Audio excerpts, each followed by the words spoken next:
ನಮಸ್ಕಾರ ಸ್ನೇಹಿತರೆ, ಕರ್ನಾಟಕ ಮ್ಯಾಟರ್ಸ್ಗೆ ಮತ್ತೊಮ್ಮೆ ಆತ್ಮೀಯ ಸ್ವಾಗತ.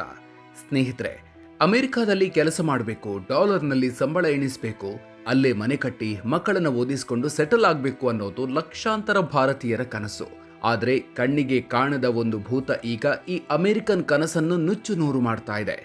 ಹೌದು ಸ್ನೇಹಿತರೆ, ಫೇಸ್ಬುಕ್ನ ಮಾತೃ ಸಂಸ್ಥೆ ಮೆಟಾ, ಅಮೆಜಾನ್ ಮತ್ತು ಲಿಂಕ್ಡ್ಇನ್ ಅಂತ ಜಗತ್ತಿನ ಬೃಹತ್ ಟೆಕ್ ಕಂಪನಿಗಳು ಇದೀಗ ಅಮೆರಿಕಾದಲ್ಲಿ ಸಾವಿರಾರು ಭಾರತೀಯ ಟೆಕ್ಕಿಗಳನ್ನು ಕೆಲಸದಿಂದ ಕಿತ್ತು ಹಾಕ್ತಾ ಇವೆ.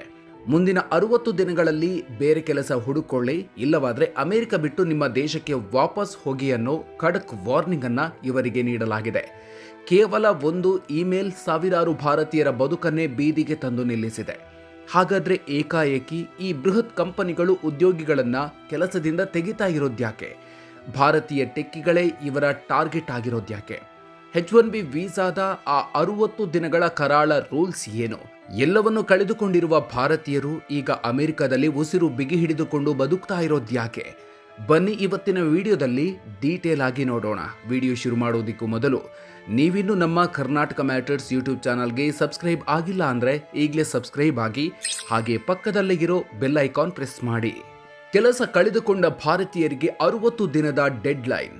ಸ್ನೇಹಿತರೆ, ಅಮೆರಿಕಾದ ದೊಡ್ಡ ದೊಡ್ಡ ಟೆಕ್ ಕಂಪನಿಗಳನ್ನು ಕಟ್ಟುವಲ್ಲಿ ಭಾರತೀಯ ಎಂಜಿನಿಯರ್ಗಳ ಪಾತ್ರ ಬಹಳ ದೊಡ್ಡದು. ಇವರೆಲ್ಲರೂ ಅಮೆರಿಕದಲ್ಲಿ ಕೆಲಸ ಮಾಡೋದು H1B ವೀಸಾದ ಆಧಾರದ ಮೇಲೆ. ಈ ವೀಸಾದ ನಿಯಮದ ಪ್ರಕಾರ ಓರ್ವ ಉದ್ಯೋಗಿ ಕೆಲಸ ಕಳ್ಕೊಂಡ್ರೆ ಆತನಿಗೆ ಬೇರೆ ಕಂಪನಿಯಲ್ಲಿ ಕೆಲಸ ಹುಡುಕೊಳ್ಳೋದಿಕ್ಕೆ ಕೇವಲ 60 ದಿನಗಳ ಸಮಯಾವಕಾಶ ನೀಡಲಾಗುತ್ತೆ. ಈ 60 ದಿನಗಳ ಒಳಗೆ ಬೇರೆ ಕಂಪನಿ ಇವರಿಗೆ ವೀಸಾ ಸ್ಪಾನ್ಸರ್ ಮಾಡೋದಿಕ್ಕೆ ಒಪ್ಪದೇ ಇದ್ರೆ ಅವರು ಕಡ್ಡಾಯವಾಗಿ ಅಮೆರಿಕ ಬಿಟ್ಟು ತೊಲಗಲೇಬೇಕು. ಸ್ನೇಹಿತರೆ, ಕೇವಲ 2 ತಿಂಗಳ ಒಳಗೆ ಅಮೆರಿಕಾದಂಥ ದೇಶದಲ್ಲಿ ಹೊಸ ಕೆಲಸ ಹುಡುಕೋದು, ಇಂಟರ್ವ್ಯೂ ಪಾಸ್ ಮಾಡೋದು, ವೀಸಾ ಟ್ರಾನ್ಸ್ಫರ್ ಮಾಡ್ಕೊಳ್ಳೋದು ಬಹುತೇಕ ಅಸಾಧ್ಯ.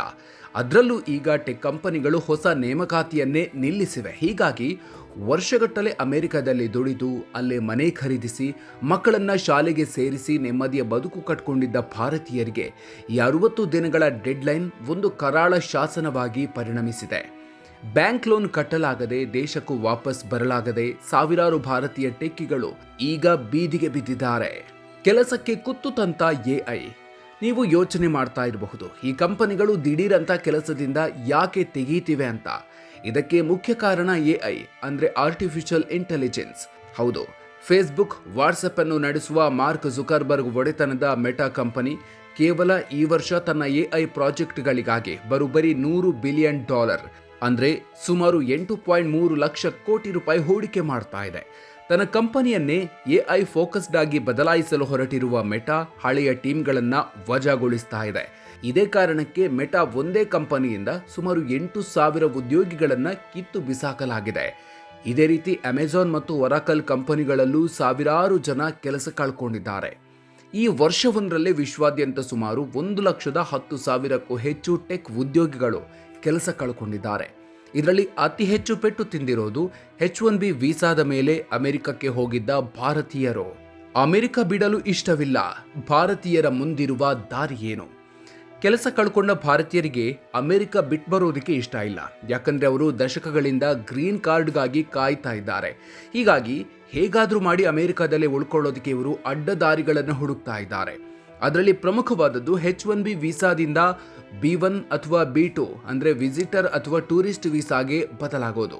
ಟೂರಿಸ್ಟ್ ವೀಸಾಗೆ ಬದಲಾದ್ರೆ ಅವರು ಅಮೆರಿಕದಲ್ಲಿ ಇನ್ನೂ 6 ತಿಂಗಳು ಉಳ್ಕೊಂಡು ಕೆಲಸ ಹುಡುಕಬಹುದು. ಆದರೆ ಅಮೆರಿಕದ ಇಮಿಗ್ರೇಷನ್ ಅಧಿಕಾರಿಗಳು ಈಗ ಈ ವೀಸಾಗಳಿಗೂ ಕಟ್ಟುನಿಟ್ಟಿನ ನಿಯಮಗಳನ್ನು ತಂದಿದ್ದಾರೆ. ದಾಖಲೆಗಳನ್ನು ಸರಿಯಾಗಿ ಪರಿಶೀಲಿಸಿ ವೀಸಾ ಕ್ಯಾನ್ಸಲ್ ಮಾಡ್ತಿದ್ದಾರೆ. ಬೇರೆ ದಾರಿ ಕಾಣದ ಕೆಲವರು ಕೆನಡಾ, ಯುರೋಪ್ನತ್ತ ಮುಖ ಮಾಡ್ತಾ ಇದ್ದಾರೆ.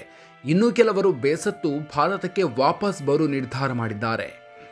ಒಟ್ಟಿನಲ್ಲಿ ಸ್ನೇಹಿತರೆ, ಅಮೆರಿಕಾದಲ್ಲಿ ಸೆಟಲ್ ಆದರೆ ಲೈಫ್ ಸೇಫ್ ಅಂತ ಅಂದ್ಕೊಂಡಿದ್ದ ಭಾರತೀಯರ ಕನಸಿಗೆ ಈಗ AI ಮತ್ತು ಲೇ ಆಫ್ಗಳು ತಣ್ಣೀರೆರಿಸ್ತಾ ಇವೆ. ಈ ಬಗ್ಗೆ ನೀವೇನು ಹೇಳ್ತೀರಿ? ಅಮೆರಿಕಾದ ಈ H1B ವೀಸಾ ರೂಲ್ಸ್ ಸರಿಯಾಗಿದೆಯಾ? AI ತಂತ್ರಜ್ಞಾನ ಬಂದರೆ ಭಾರತದಲ್ಲೂ IT ಉದ್ಯೋಗಿಗಳಿಗೆ ಇದೇ ಗತಿ ಬರುತ್ತಾ? ಅಮೆರಿಕದಲ್ಲಿ ಕೆಲಸ ಕಳ್ಕೊಂಡವರು ಭಾರತಕ್ಕೆ ವಾಪಸ್ ಬರೋದು ಒಳ್ಳೆಯದಾ? ಕಮೆಂಟ್ ಬಾಕ್ಸ್ನಲ್ಲಿ ತಪ್ಪದೆ ನಿಮ್ಮ ಅಭಿಪ್ರಾಯ ಹಂಚಿಕೊಳ್ಳಿ. ಈ ಇನ್ಫಾರ್ಮೇಟಿವ್ ವಿಡಿಯೋ ನಿಮಗೆ ಇಷ್ಟ ಆಗಿದ್ರೆ ಈಗಲೇ ಲೈಕ್ ಮಾಡಿ, ಹಾಗೂ ಪ್ರತಿಯೊಬ್ಬರಿಗೂ ವಾಟ್ಸಪ್ನಲ್ಲಿ ಶೇರ್ ಮಾಡಿ ಜಾಗೃತಿ ಮೂಡಿಸಿ.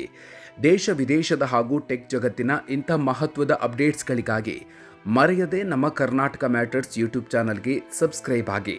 ಮುಂದಿನ ವಿಡಿಯೋದಲ್ಲಿ ಮತ್ತೊಂದು ಪ್ರಮುಖ ವಿಚಾರದ ಜೊತೆಗೆ ಮತ್ತೆ ಸಿಗೋಣ. ಅಲ್ಲಿವರೆಗೂ ನಮಸ್ಕಾರ.